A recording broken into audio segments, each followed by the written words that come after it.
여러분 안녕하십니까, 박인서영입니다. 그 좌파들에 대해서는 전 완전히 깨고 있어요. 저쪽에 그 해방 1920년대부터 해서 쭉 공산주의 그 역사에 대해서 제가 잘 압니다. 잘 아는데 그래서 그 박근혜 대통령 탄핵 때 굉장히 저는 위험하다 이렇게 생각을 했었습니다.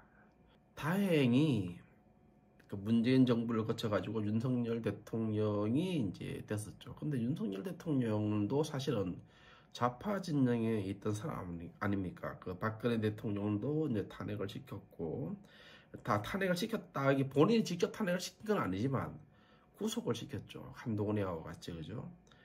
그 특검에도 수사팀장으로 있었고, 그 이후에 문재인 정부에서 그 서울중앙지검장을 거쳐가지고 검찰총장을 하지 않았습니까? 그리고 그 뉴스타파에서 나온 그 음성들 여러분들 들어보셨는지 모르지만 거의 좌파적인 입장에서 이야기를 많이 해요. 무슨 말인가 하면은 지금 그 국민의힘을 먹어줘야 된다 이런 식으로 이야기를 하거든요. 누가? 윤석열 대통령이 그런 이야기를 합니다. 먹어줘야 된다. 그러니까 마치 뭐 어떤 그 뉘앙스로 이야기를 했는가 하면 먹은 다음에 어떻게 하겠다 뭐 이런 뉘앙스였어요. 그래도 그 당시에 보수 우파 진영에서는 대안이 없었지 않습니까? 있었습니까? 윤석열이가 그 좌파에서 우리 우파 쪽으로 넘어오지 않았으면 그때 누가 대통령 후보로 나가서 우리가 정권을 잡았겠습니까? 그렇지 못했단 말이죠. 그나마 울며 그 겨자 먹기라는 어떤 그런 표현이 그 맞을지 모르지만 그나마 윤석열이기 때문에 윤석열 정부가 들어섰는데 우리는 윤석열 정부를 지지하지 않을 수가 없었어요. 그러니까 애당초 제가 이제 그 당시에 벌써 한 몇 년 됐는 것 같은데 그때 제가 영상에서 이런 말을 한 적이 있어요. 뭐냐면 윤석열이를 일단 지지해야 되지 않을까? 라고 전술적으로 전략적으로 우리가 윤석열을 이용하자 뭐 이런 이야기를 했는 것 같아요. 그런데 이제 한 2년이 이제 지나고 보니까 그 바닥이 보이는 것 같아요. 좀 이렇게 미안한 이야기인데 그 윤석열 대통령을 지지하는 분들한테 참 미안한 이야기인데 바닥이 보이는 듯한 느낌. 이 느낌은 저 혼자만의 느낌이 아마 아닐 거라고 좀 봅니다. 그 왜 그런가 하면 이런 거예요. 이번엔 부정선거가 아주 큽니다. 사실은. 우리 40선거에서 부정선거가 엄청나요. 예를 들어서 이런 겁니다. 서울이나 경기 지역에서 국민의힘이 빵이에요. 빵. 무슨 말인가 하면 동전을 1000개를 던지지 않습니까? 100원짜리를 500원짜리를 칩시다.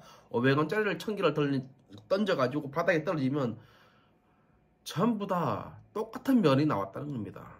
이게 가능합니까? 이게 통계학자조차도 대한민국의 그 유명한 통계학자도 그렇고 러시아의 그 통계학 1000개, 10,000개를 던져도 똑같은 면이 나올 수 있는 확률이 얼마나 될 것 같습니까? 이거 불가능한 일이거든요. 그런데 그렇게 나왔어요, 결과적으로.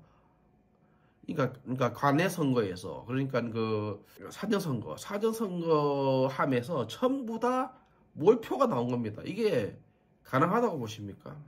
그뿐만 아니에요. 예를 들어서 한 선거구에서 선거구 인원이 한 100명이라 치면은 거기서 선거한 사람이 1000명이 나왔어요. 이런 게 여러분들 가능하다고 보십니까? 가능하지 않죠. 당연히 가능하지 않죠. 뭐 이런 사례들, 뭐 다른 여러 사례도 많지만은 제가 요 딱 두 가지만 들어본 거예요. 이런 사례들 때문에 부정선거라고 우리가 이야기를 하는 것이고, 그러면 이 국민들이 부정선거라고 이야기를 하고 그 용산 대통령실 앞에서 시위를 하면은 최소한의 뭐 좀 이렇게 반응을 좀 보여줘야 되는데 윤석열 대통령은 전혀 어떤 반응이 없어요. 더 좀 의심스러운 게 뭐냐면 양정철이를 비서실장으로 앉힌다고 이야기했을 때 충격이었어요. 저는 사실은 왜 충격인가 하면 양정철이가 누구예요? 2018년도에 부정선거의 화신 아닙니까? 4.15 그 부정선거. 걔가 민주당의 연구원장에 있으면서 다 주도했다라고 그렇게 알려지고 있지 않습니까? 근데 그 친구를 안 치겠다?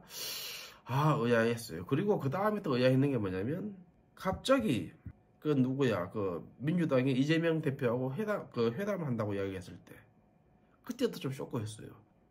범죄자기 때문에 그 회담할 수 없다라고 이야기를 해왔지 않습니까? 근데 선거 지고 나서 회담을 한다고 이야기를 해요. 그것도 저는 이해가 잘 안 되더라고요. 이것도 아무것도 안 해요. 더 쇼크가 뭔지 압니까? 이재명하고 윤석열 대통령하고 만나기 전에 사전 조율이 있었다는 거예요. 비하인드. 오늘 그 국민일보 기사에 난 겁니다. 뭐냐면 뒤로 이야기가 된 게 있다는 거예요. 당신의 임기를 보장해주고 이쪽에서는 더 이상 거론하지 않고 뭐 이런 이야기들이 뭐 주고 왔다 갔다 한 모양입니다. 뭐 제가 신문을 아주 자세하게 보지는 않았어요. 하지만 그런 이야기가 들려요. 그리고 또 한동훈 비대위원장이 국민 눈높이 공천 뭐 이런 것들이 있잖아요. 국민 눈높이라는 것이 그러면 국민 눈높이가 전부 다 세뇌당해가지고 전부 다 빨갱이들의 천정선동에 넘어간 그런 사람이라 그러면 빨갱이 정책을 내놔야지 그것이 국민 눈높이 아니겠습니까? 그러면 그거를 그대로 우리가 해야 된다는 그런 이야기밖에 더 되겠습니까? 이러한 것들에 대해서 저는 잘 이해가 안 되더라고요. 그러면서 도태우라든가 뭐 이런 사람들이 이제 공천했다가 그냥 다시 탈락시켜버리는. 그리고 최경환 의원 같은 경우도 전 의원 같은 경우도 마찬가지입니다. 최경환이 누굽니까? 그 한동훈 그 비대위원장이 경산 내려가가지고 지원 유세 하는 바람에 그리고 박근혜 대통령의 복심이라고 이제 그 이야기 되고 있는 그 내려가가지고 유세하는 바람에 최경환 전 의원 탈락하지 않았습니까? 자, 제가 왜 이런 사례들을 쭉 나열해서 여러분들한테 말씀을 드리는가 하면 혹시 윤석열 대통령이 정말 이게 이런 말 하기 좀 너무 좀 이렇게 그렇습니다만은 좌파 진영에서 가지고 있던 그 마인드를 아직도 그대로 가지고 있는 게 아닌가 뭐 이런 생각이 좀 듭니다. 박근혜 대통령을 직접 찾아가서 만나고 이런 건 했지만 실질적으로 완전히 그냥 보수를 괴멸시키기 위해서 들어온 사람이 아닌가 뭐 이런 생각이 드는 것은 저만 그런지는 모르겠습니다.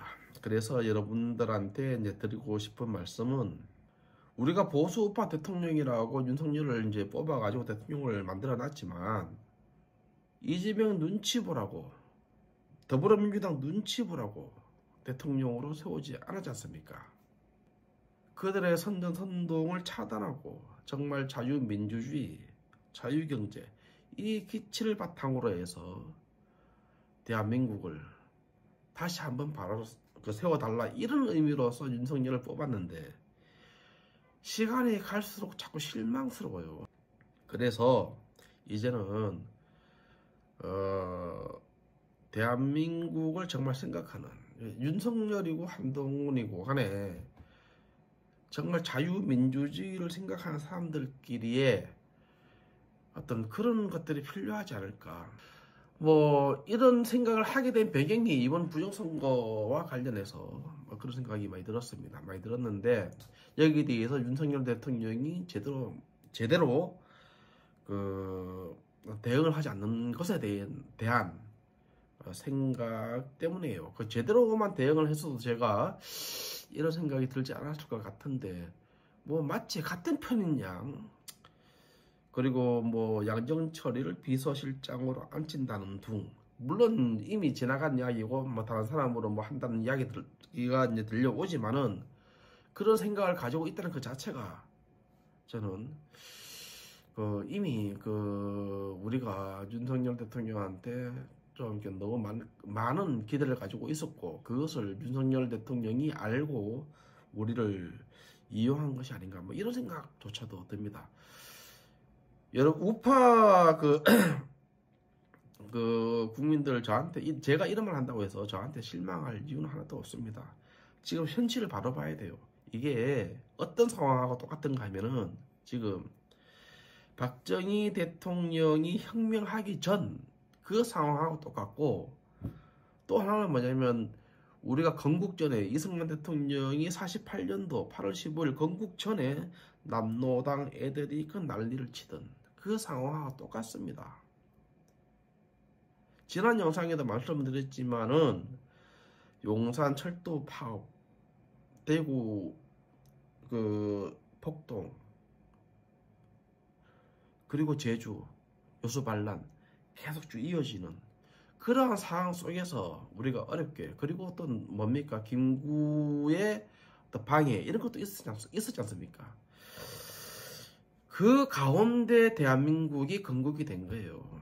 그 가운데 지금 그 상황과 흡사하게 지금 진행이 되고 있다. 저는 그런 생각이 많이 듭니다. 어쨌든 우리 그 애국 우파 그 정말 박근혜 대통령 탄핵 당시 그때 제가 태극기를 들고 나갔을 때 그때 만나 뵈었던 우리 동지들이 다시 한번 규합을 해서 뭔가를 우리가 좀 시작을 할 때가 되지 않았느냐, 저는 그런 생각을 합니다. 시간이 좀 많이 됐는데, 자, 오늘 여기까지 하겠습니다. 마치겠습니다. 감사합니다.